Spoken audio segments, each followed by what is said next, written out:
किसी घने वन में एक बहुत बड़ा शेर रहता था। वह रोज शिकार पर निकलता और एक ही नहीं, दो नहीं, कई कई जानवरों का काम तमाम कर देता।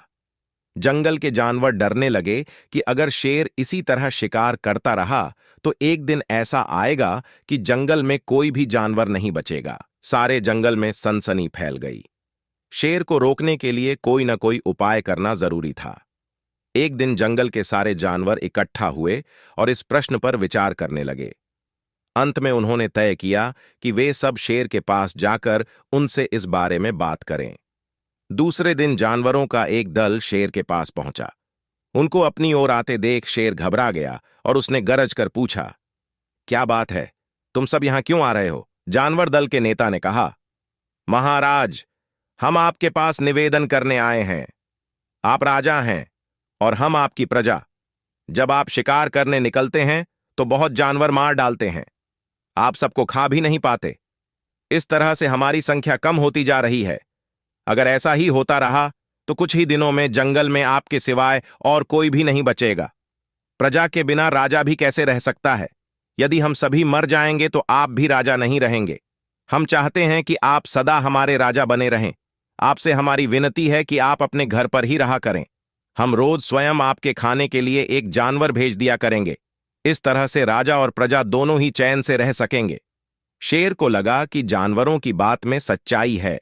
उसने पल भर सोचा, फिर बोला, अच्छी बात है, मैं तुम्हारे सुझाव को मान लेता हूं। लेकिन याद रखना, अगर किसी भी दिन तुमने मेरे खाने के लिए पूरा भोजन नहीं भेजा तो मैं जितने जानवर चाहूंगा मार डालूंगा।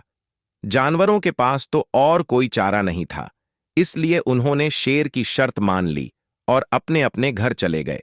उस दिन से हर रोज शेर के खाने के लिए एक जानवर भेजा जाने लगा।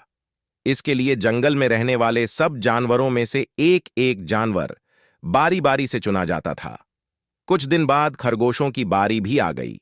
शेर के भोजन के लिए एक नन्हे से खरगोश को चुना गया। वह खरगोश जितना छोटा था उतना ही चतुर भी था।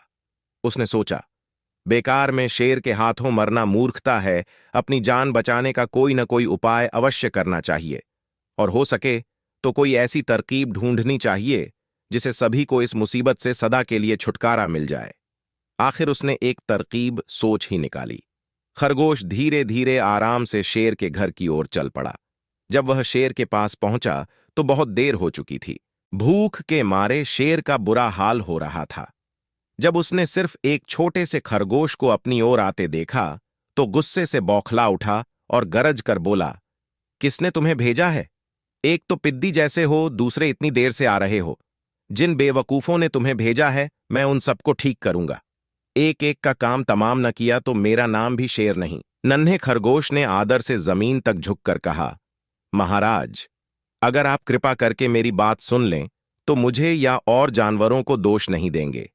वे तो जानते थे कि एक छोटा सा खरगोश आपके भोजन के लिए पूरा नहीं पड़ेगा, इसलिए उन्होंने 6 खरगोश भेजे थे। लेकिन रास्ते में हमें एक और शेर मिल गया। उसने 5 खरगोशों को मारकर खा लिया। यह सुनते ही शेर दहाड़ कर बोला, क्या कहा? दूसरा शेर? कौन है वह? तुमने उसे कहां देखा? महाराज, वह तो बहुत ही बड़ा शेर है। खरगोश ने कहा, वह जमीन के अंदर बनी एक बड़ी गुफा में से निकला था। वह तो मुझे ही मारने जा रहा था, पर मैंने उससे कहा, सरकार, आपको पता नहीं कि आपने क्या अंधेर कर दिया है। हम सब अपने महाराज के भोजन के लिए जा रहे थे, लेकिन आपने उनका सारा खाना खा लिया है। हमारे महाराज ऐसी बातें सहन नहीं करेंगे। वे जरूर ही यहां आकर आपको मार डालेंगे। इस पर उसने पूछा, कौन है तुम्हारा राजा? मैंने जवाब दिया, हमारा राजा जंगल का सबसे बड़ा शेर है। महाराज, मेरे ऐसा कहते ही वह गुस्से से लाल पीला होकर बोला, बेवकूफ, इस जंगल का राजा सिर्फ मैं हूं। यहां सब जानवर मेरी प्रजा हैं। मैं उनके साथ जैसा चाहूं वैसा कर सकता हूं। जिस मूर्ख को तुम अपना राजा कहते हो, उस चोर को मेरे सामने हाजिर करो। मैं उसे बताऊंगा कि असली राजा कौन है। महाराज, इतना कहकर उस शेर ने आपको लिवाने के लिए मुझे यहां भेज दिया। खरगोश की बात सुनकर शेर को बड़ा गुस्सा आया और वह बार बार गरजने लगा। उसकी भयानक गरज से सारा जंगल दहलने लगा। मुझे फौरन उस मूर्ख का पता बताओ, शेर ने दहाड़ कर कहा। जब तक मैं उसे जान से न मार दूं मुझे चैन नहीं मिलेगा। बहुत अच्छा महाराज, खरगोश ने कहा। मौत ही उस दुष्ट की सजा है। अगर मैं और बड़ा और मजबूत होता तो मैं खुद ही उसके टुकड़े टुकड़े कर देता।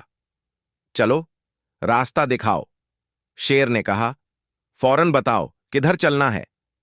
इधर आइए महाराज, इधर। खरगोश रास्ता दिखाते हुआ शेर को एक कुएं के पास ले गया और बोला, महाराज, वह दुष्ट शेर जमीन के नीचे किले में रहता है। जरा सावधान रहिएगा। किले में छुपा दुश्मन खतरनाक होता है। मैं उससे निपट लूंगा। शेर ने कहा। तुम ये बताओ कि वह है कहां? पहले जब मैंने उसे देखा था तब तो वह यहीं बाहर खड़ा था। लगता है आपको आता देखकर वह किले में घुस गया। आइए मैं आपको दिखाता हूं। खरगोश ने कुएं के नजदीक आकर शेर से अंदर झांकने के लिए कहा। शेर ने कुएं के अंदर झांका तो उसे कुएं के पानी में अपनी परछाई दिखाई दी। परछाई को देखकर शेर जोर से दहाड़ा। कुएं के अंदर से आती हुई अपने ही दहाड़ने की गूंज सुनकर उसने समझा कि दूसरा शेर भी दहाड़ रहा है। दुश्मन को तुरंत मार डालने के इरादे से वह फौरन कुएं में कूद पड़ा।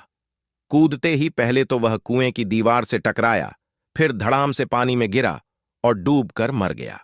इस तरह चतुराई से शेर से छुट्टी पाकर नन्हा खरगोश घर लौटा।